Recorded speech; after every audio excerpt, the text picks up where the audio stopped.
Bulletproof glass doesn't shatter the way regular glass does. It's spiderwebs, slow and deliberate, the way cracks spread through old porcelain.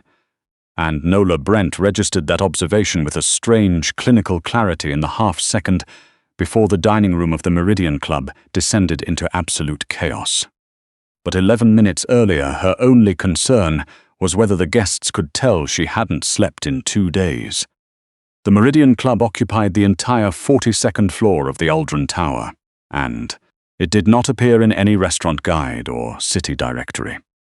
It existed for exactly 37 people in this city, people whose net worth had 7 or 8 figures, whose names appeared on buildings rather than in headlines, and who required the kind of privacy that money could construct but not quite guarantee. The ceiling was cathedral vaulted, the lighting tuned to a gold so warm it made everything look like a memory. A single Bosendorfer grand piano sat in the curved alcove near the north wall, and that piano was the reason Nola was here. She had played the Meridian Club 4 times before, corporate dinners, private celebrations, always under the same terms. Don't make eye contact with the guests, don't linger near the tables, get paid in cash. Standard for places like this. The staff were furniture, the piano was ambient, she was both. Tonight she was also running out of time. She kept her eyes on the sheet music propped in front of her. Though she didn't need it, Chopin's Nocturne in E-flat major. She had played it so many times in so many rooms that her fingers could find the notes in her sleep. That was the point. Her hands were on autopilot. Her mind was somewhere else entirely. It was somewhere in the kitchen of the apartment she shared with her brother Jamie in Sunnyside, watching him sit across the table 2 nights ago, with his knuckles split and his left eye swollen shut, telling her in a very quiet voice that he had borrowed $80,000 from a man named Fenner, who ran collections under a shell company called Bridgecroft Capital. That the money was gone. That the deadline was tomorrow at midnight. That Fenner's people had been very clear about what happened at midnight. Jamie was 23. He was studying physical therapy and working nights at a bodega, and he made terrible decisions about money, and worse decisions about the people he trusted. And he was the only person left in the world who mattered to her. Nola had spent 48 hours doing everything she could think of. She had called every bank where she had an account. She had pawned the Yamaha upright that had been in their apartment since she was 9 years old.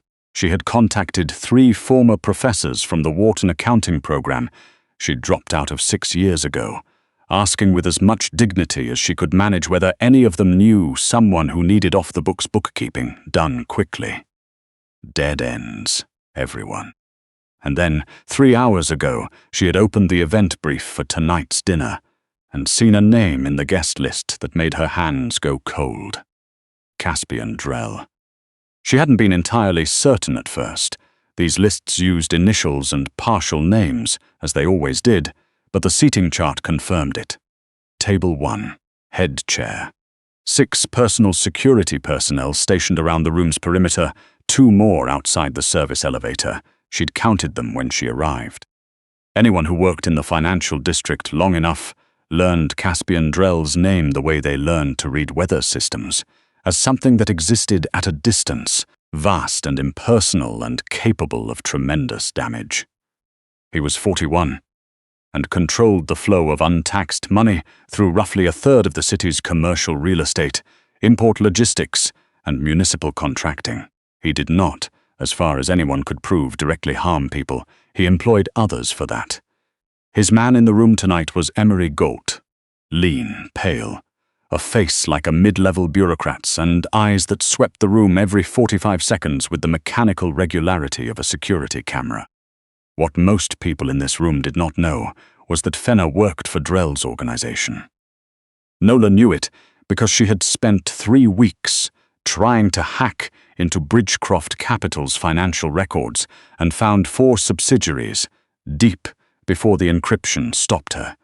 She hadn't gotten all the way through, but she'd gotten far enough to understand the structure. Jamie's debt went all the way to the top, which meant the only man who could cancel it was 11 feet from her piano bench. She finished the nocturne, let the last note dissolve into the warm air. The senator at table 3 was laughing at something. Nobody looked toward the piano. Nola set her hands flat on her knees. She breathed for exactly 4 seconds. Then she stood up. The movement was small. She simply rose from the bench. But in a room this carefully calibrated, it registered immediately. She felt Emery Galt's gaze snap to her before she'd taken 3 steps. One of the security personnel near the east wall shifted his weight. A few of the dinner guests looked up with mild, aristocratic irritation, the way people looked at a waiter who'd moved wrong. She walked toward table 1. Emery stepped forward and cut her path with practiced ease, the movement of someone who had done this many times, and never had it go any direction other than the one he intended. "Service staff return to their station," he said, his voice low and final. "I need 30 seconds with Mr. Drell," Nola said. Her voice, to her own surprise, came out level. "Please." "That's not how this works." "I know it isn't." She looked past his shoulder. Caspian Drell had not looked up from his wineglass. He held it by the stem and turned it slowly, watching the way the light moved through the liquid. "My name is Nola Brent. I'm the pianist. I understand that doesn't matter to anyone in this room. I also know that Bridgecroft Capital holds a debt note for $80,000 in my brother's name, and that the deadline on that note expires tomorrow at midnight. I'm not here asking for charity. I'm asking for 30 seconds. Emery's expression didn't change. But Caspian Drell set his wineglass down.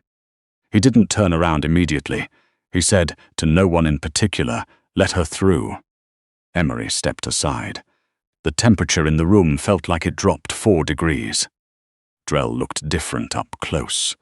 In the few photographs that existed of him, he appeared polished, composed, the kind of man whose danger was purely abstract. In person, he was something else.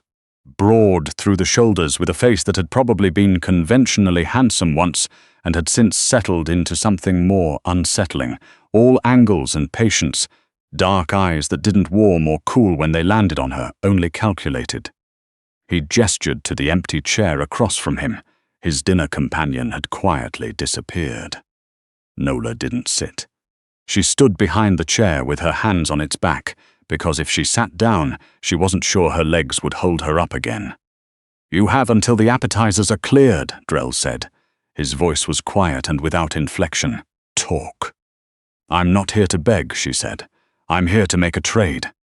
Something shifted in his expression. Not warmth. Interest, the way a chess player's face changes when an opponent makes a move they didn't see coming. "I dropped out of Wharton's accounting program 6 years ago," Nola said. 2 years in, my mother got sick and I needed to work. I've played piano for income ever since, but I never stopped reading ledgers. I read them the way other people read novels, for structure, for what's hidden in the pattern. I spent the last 3 weeks trying to find a loophole in Bridgecroft's financial structure that could cancel my brother's debt without triggering any flags. I didn't find one. She paused. But I found other things. Drell was very still. Your public filings for Aldrin Maritime have a 17-month gap in their disbursement records. The gap doesn't match your declared operating costs. Someone inside your organization has been running a secondary account structure. Not against you yet, but building toward something. The discrepancy is small enough to miss if you're not specifically looking for the pattern. She placed a piece of paper on the table. She had written the routing codes from memory in the car, on the way here, on the back of the event brief. Those are the transit codes for the secondary accounts. I can show you exactly where the money is going. Caspian Drell looked at the paper. Then he looked at her, truly looked, in a way that made her want to take a step back and didn't allow her to. "In exchange for your brother's debt." "In exchange for my brother's life," she said. "And a job, whatever you need a forensic accountant for. I'll work until the 80,000 is paid back, fairly accounted, no shortcuts." He picked up the piece of paper, examined it. "You're either extraordinarily brave," he said, "or you have no idea what this room actually is." "I know exactly what this room is," Nola said. I've been playing piano in rooms like this for 6 years. Nobody sees the pianist. I've heard things. I've watched how these structures work from the outside for long enough to understand them from the inside. She held his gaze. I know what you could do to me right now. I'm asking anyway, because I don't have another option and my brother is all I have left. Drell was quiet for 4 seconds. She counted them.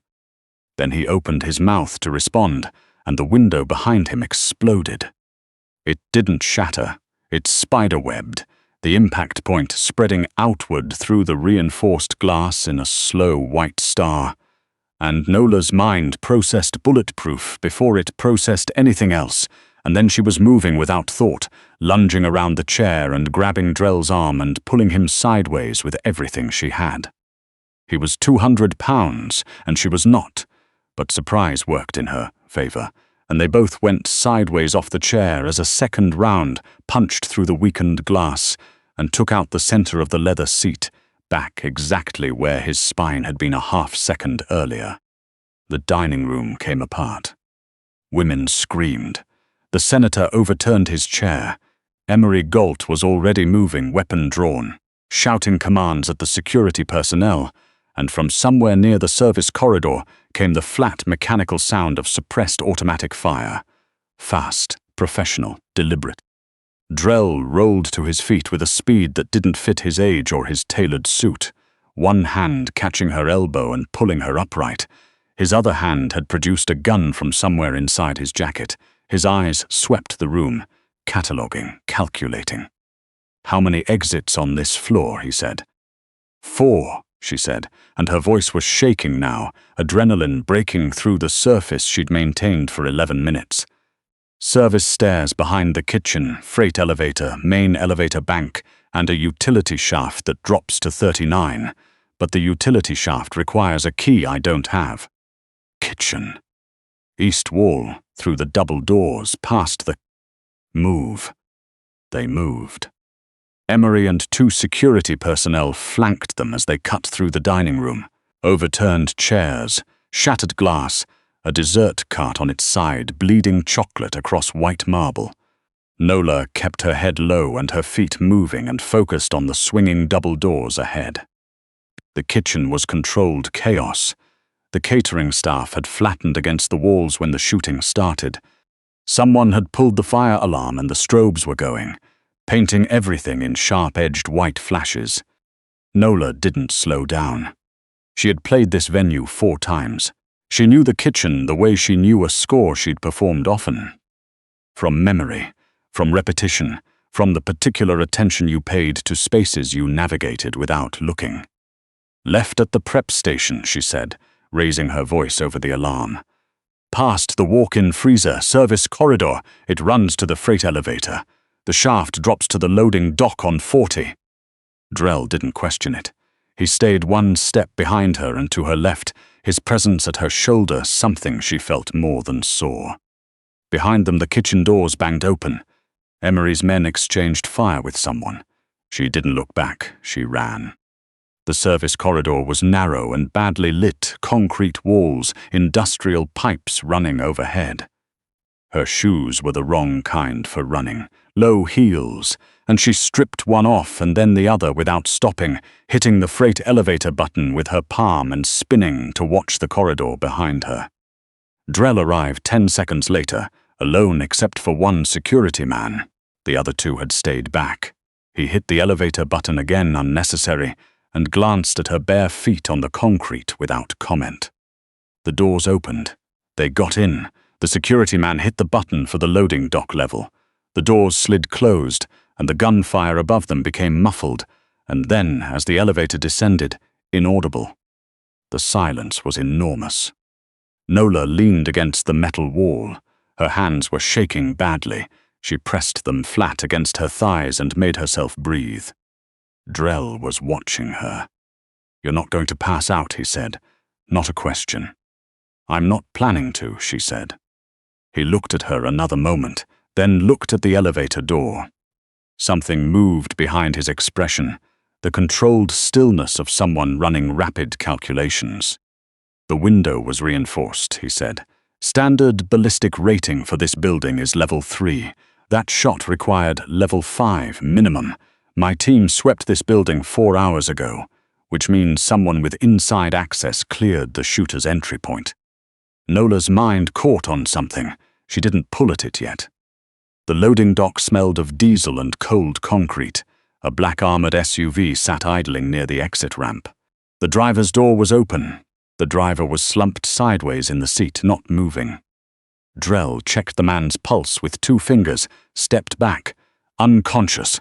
They got to him before the dinner started. He looked at Nola. "Can you drive?" She thought briefly about saying no, yes. Passenger seat. She got in. He slid behind the wheel, threw the SUV into reverse, and navigated the loading dock with the efficiency of someone who had done this under worse conditions. The rear window took 2 hits as they climbed the exit ramp, matching white craters blooming in the armor glass. The armor held. Drell merged into traffic without flinching. The city blurred past the windows in streaks of neon and headlight. The safe house was in the financial district, on a floor of a building that presented itself to the outside world as a legal consultancy. The elevator required a keycard, a code, and a thumbprint. The space behind the doors was nothing like a law office. Encrypted monitors, a mahogany table, a whiteboard covered in what looked like shipping route diagrams, sketched in red marker. Nola sat at the table with a glass of water she wasn't drinking and tried to stop cataloging details. She couldn't. The habit was too old and too deeply built. She was still cataloging when Emery Golt arrived, 20 minutes later. He came through the private elevator with 2 of the security men, his jacket gone, his tie loosened. He looked shaken, or was performing shaken, which was not the same thing, and which Nola noted without yet examining why the distinction felt important.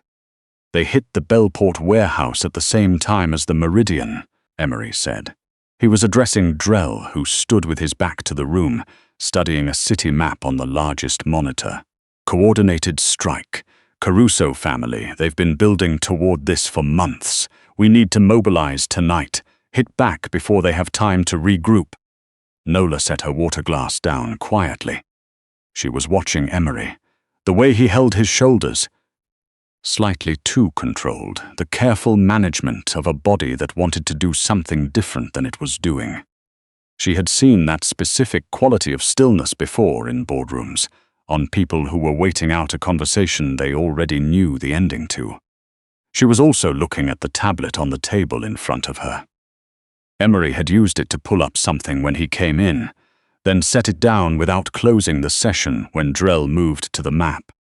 Nola picked it up. She had the routing codes memorized. She had written them from memory on the car ride over. But they had been in her head for 3 weeks, organized the way she organized everything. By interval, by pattern, the way a musician internalized a harmonic structure. She knew what she was looking for. She found the account architecture in 90 seconds, navigating the system quietly, efficiently, the way you moved through a score you'd studied for months. There. Aldrin Maritime's disbursement records. The 17-month gap she had identified in the public filings, but here, in the internal records, there was more, not less. The gap in the public filings wasn't missing data. It was redirected data, outflows routed through a subsidiary called Cedarwood Transit, incorporated in Delaware, operating under a beneficial ownership structure that traced back to a trust account in Zurich.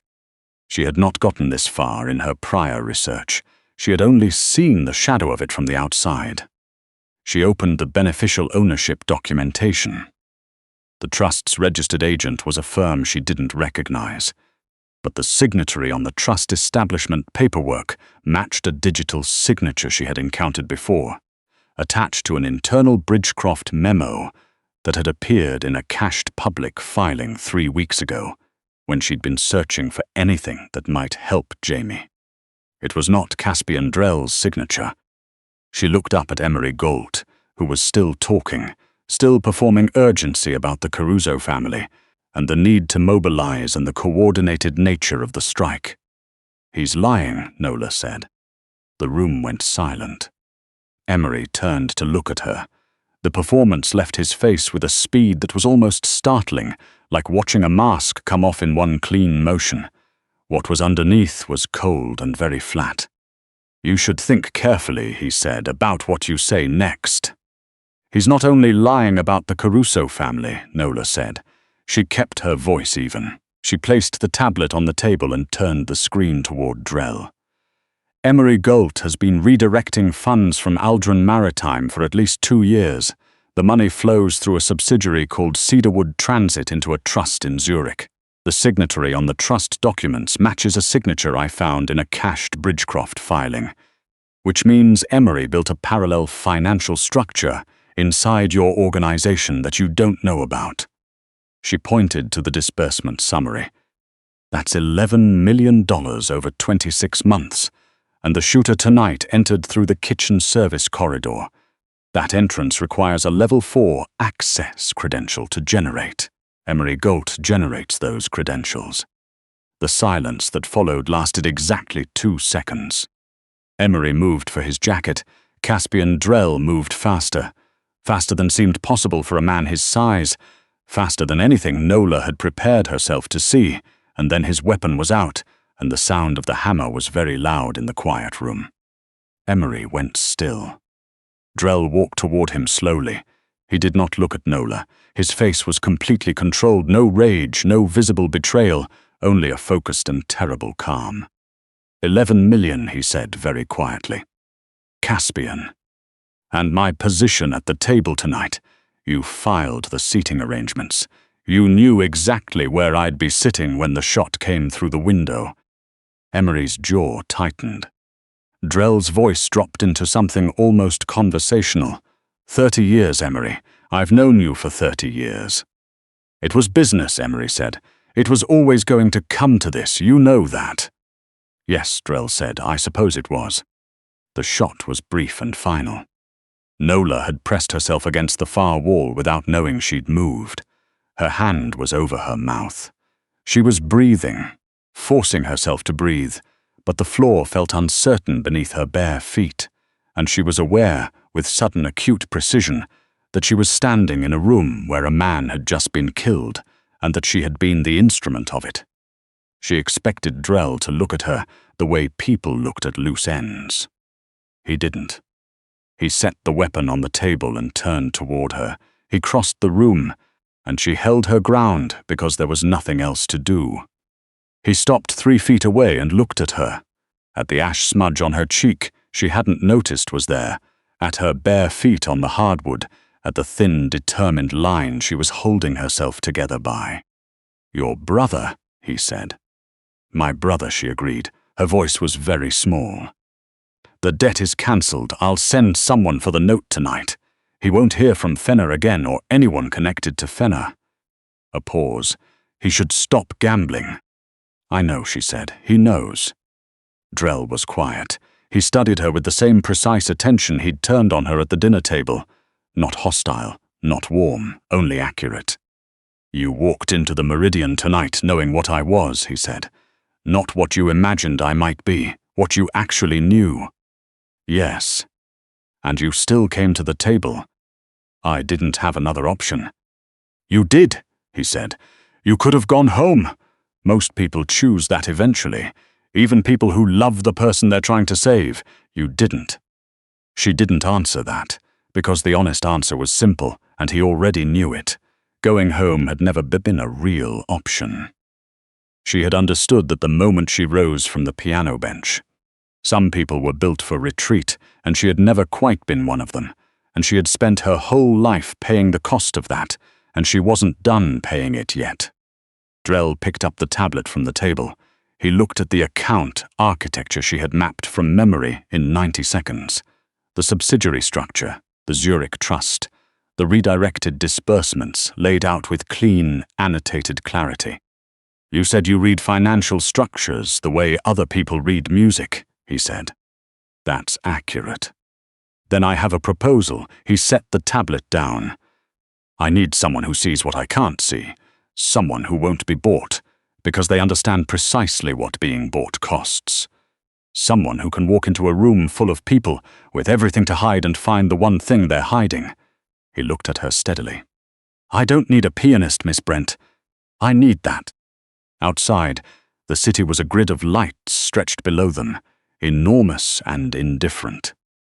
Nola looked at it through the floor-to-ceiling glass and thought about the Wharton program she had left, and the piano she had pawned, and Jamie at the kitchen table with his split knuckles telling her in a quiet voice that he had run out of road. She thought about what it would cost to say yes to this. She already knew. She had known since she stood up from the piano bench. Nola turned away from the window. She looked at Caspian Drell across the low light of the room and extended her hand. He shook it, firm, no ceremony, and when he released her hand she understood that something had shifted permanently, the way a piece of music shifts in its final movement, arriving somewhere neither expected, but that the whole structure had been building toward from the very first note. She had come to the Meridian tonight as the piano player. She wasn't that anymore.